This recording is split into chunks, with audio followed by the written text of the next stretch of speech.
Good afternoon, everyone. My name is Eugenia Morales. I am the Risk Reduction Manager of World Animal Protection, and I want to tell you how healthy animals help us build more resilient communities. First of all, why animals, and why is an animal welfare organization speaking at the World Conference for Disaster Risk Reduction? Well, I'll tell you that over 1 billion people depend on their animals for survival. And we know that over 70% of the world's most vulnerable people depend on their livestock for working, for food, for many things. So this is why animals are important in building the resilience of communities. In our experience, and this is, I will be presenting the case of our work in Chihuahua in Mexico. And in our experience, for every dollar we invested in Chihuahua, our return is over $7 for the mitigation work we have. So this is really something that shows results, and I will tell you how we did it. Our work in Chihuahua worked around three main areas. The first one was improvement of pastures. The second one was water management systems, and the third one was more water efficient activities, for income generating activities for the producers. You have to understand that in Chihuahua, this is an area that is very dependent on their livestock. This is truly livestock cattle growing people, so this was very important. And the first thing we did when we first arrived, after 7 years of drought and three consecutive years of failed crops, the people were very desperate and they needed real solutions. So when we first got there and this started as a response, we did an assessment on the needs of the community. And the first step was to build a community committee, because we needed them to really take on the solutions themselves and implement them. We didn't want to be doing everything ourselves. We are a non-governmental organization, so we didn't have that many possibilities to do everything. And I want to tell you a little bit more about each of these components of our work. In terms of the improvement of pastures, what we did was we took some autochthonous fodder, such as we used cactus, for example. There's another strand of fodder that is called triticale, which is something of a high level in protein, but it's very resistant to drought, and it's also very resistant to very low temperatures, which are very common in the area of Chihuahua. If you're familiar with the desert land, this is an area that has a very low precipitation, but they also have some frosts and some cold spells that affect them some on a yearly basis. So this is a very complicated scenario, and we needed fodder that would really resist the weather conditions that they had to face. And how we did it, the model we built was we grew from like 5 to 8 acres of each of these types of fodder, and from then the local producers could take the seeds, they would grow them in their own plots, and then return the seeds to us. So this was a very sustainable system that would allow us to keep it going and not having to grow everything ourselves. The second component was the water management systems, because in these areas, they do have some precipitation. It's just not all year long. They have some periods of the year where there's a lot of precipitations and some periods where there's none. So we needed some systems that would allow us to retain the water and start building it into the ground. So this is a sand dam, an example of a sand dam, which is actually a model we first saw in Kenya, where we were assisting a drought there. And we took this technology and brought it to Chihuahua. And you can see then not only the animals will have water to drink, but also we will have some water to grow the first element, which is the improved pastures. And we even installed some water pumping systems, and a couple of wells were retrofitted as well as part of this component of water management systems. And the third one was we needed to introduce to the community some activities that were more water efficient than the ones they were doing, than the cattle growing. So we used these aquaponic systems. If you're not familiar with aquaponic systems, this is a mixture of hydroponic systems and aquaculture, which basically means that here you have these panels. Well, you have the different kinds of things you can grow. We use them for fodder, but you can also use them for growing vegetables, so the family could have something to bring to their meals. And the other component is that you can have fish, so you can have protein as well. So this is a very complete system. It's very sustainable. It uses very little water, and we even install solar panels to make it even more efficient. So we don't need to use energy. It's built on the basis of a solar energy. So this was another component that was very good. And now I want to show you a brief video that we did with the community so they can tell us a bit more about this experience and how it worked for them. So if we could have the video, please.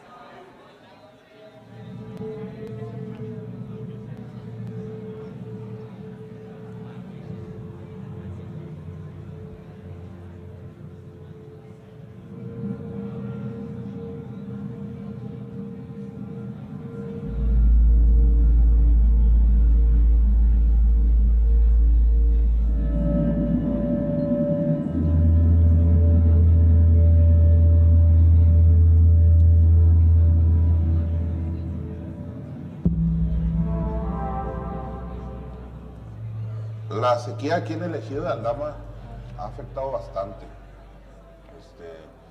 Teníamos, por lo regular, nos llegaba una cantidad de agua por el río Chuíscar, la cual se ha escasado mucho.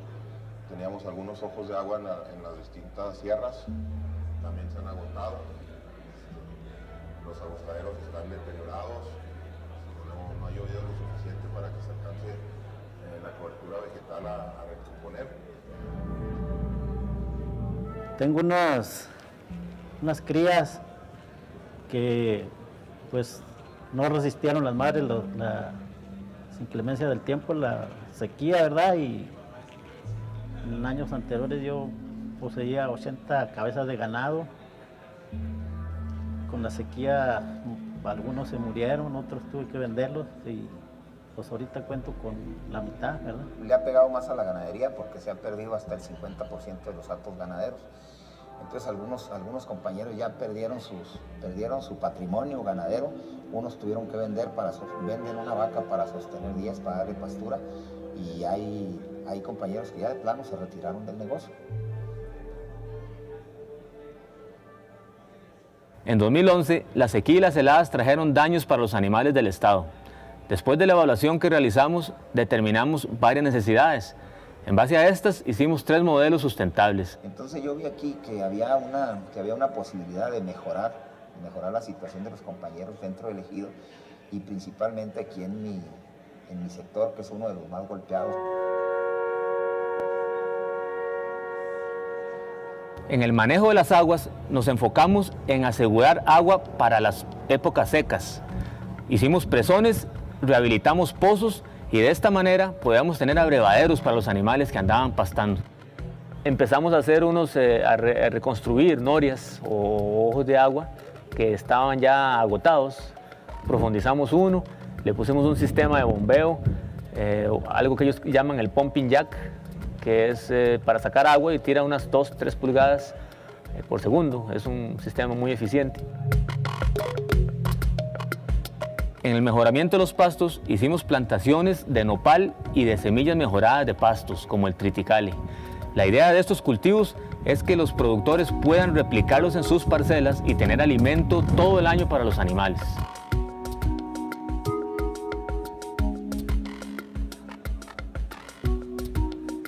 Los sistemas acuapónicos, que es la mezcla de la piscicultura con la hidroponía, fueron muy importantes para la comunidad. Los desarrollamos junto con el gobierno y trabajamos de la mano con las comunidades. Estos sistemas nos permiten tener tanto proteína vegetal como proteína animal para la mesa de las personas.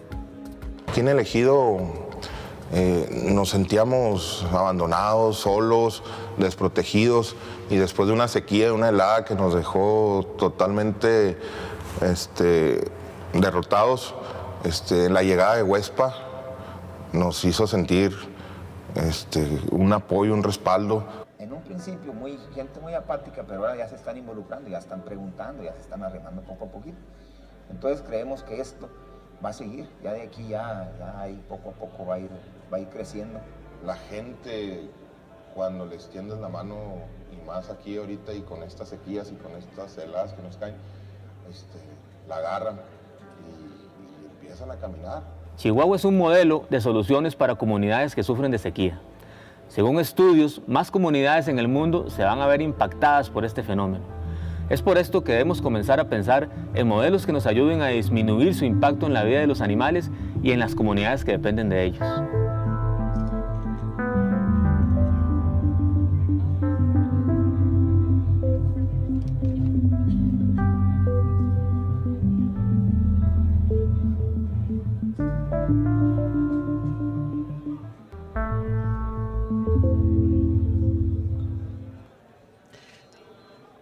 This Chihuahua model, I think, and the video says it last, and I think that's the key. This is a model that can be replicated in other areas, and climate change is making that much more areas every day are going to face conditions such as the ones in Chihuahua. And I think the other key point of this model is that it was a very close relationship between a civil organization like World Animal Protection, the government, the local government in Chihuahua, and the community. And I would like to welcome the Mexican delegation who is joining us today for this presentation. Licenciado Puente, bienvenido. Gracias por participar. Thank you very much, the Mexican delegation that is joining us today for this presentation. And part of what that made this a success is the fact that we had a very close relationship with the government there. The investment that we made was minimal compared to the investment that was made by the local government in terms of building dams, in terms of materials, and in terms of supporting the community. So we truly felt that this work brought together the community and the local government through the work and the liaison that was provided by World Animal Protection.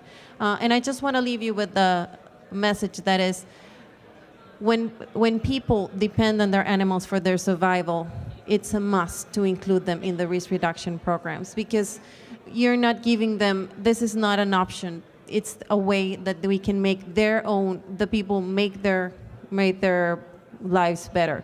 It's an instrument, it's their livelihood, it's their food security. So it's not an option to include animals in the disaster risk reduction programs. Thank you very much. And I think I have 2 minutes. So if there are any questions from the audience, precisely 2 minutes. So if there are any questions from the audience, please let me know. And if you would like some more information about the work in Mexico or any of the work that World Animal Protection is doing worldwide, I am at your service.